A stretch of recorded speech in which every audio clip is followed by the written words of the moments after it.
Bir odam $4000 hayvon olib, birortasiga 1 yilga berishga $5000 sotsa halol bo'ladimi? Bismillahirrohmanirrohim. Alhamdulillah va salatu va salamu ala sayyidina Rasulillah. Albatta bu narsa odam o'zi bir narsani sotib olib, o'ziga olgandan keyin qabz degan masala bor.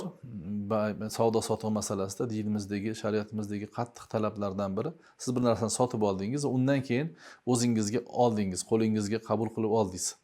Mana shu holat o'zingizga olib bo'lganingizdan keyin, qo'lingizga olganingizdan keyin yoki sizga o'tgandan keyin, masalan, ba'zi bir qo'lga olib bo'lmaydigan narsalar ham bor. Uylar bo'lishi mumkin, yerlar. Sizga tamomila sizga o'tdi, mana siz zimmangizga tushdi.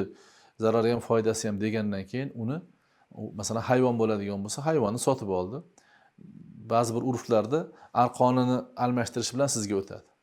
Arqonni almashtirib sizga o'tgandan keyin siz endi uni to'liq mulk egasi hisoblanasiz. Xohlasangiz naqqa sotasiz, xohlasangiz nasiyaga sotasiz, xohlasangiz uyga borib boqasiz, xohlasangiz so'yib yuborishingiz mumkin, xohlasangiz birovga hadya qilib yuborishingiz mumkin. Shuning uchun hayvon oladimi, mashina oladimi, nima olsa ham savdo bo'lsin, bo'lgandan keyin o'ziga o'tsin, ya'ni qabz masalasi topilsin, holati undan keyin ana nasiyaga xohlagancha sotishlari mumkin bo'ladi. Vallohu a'lam.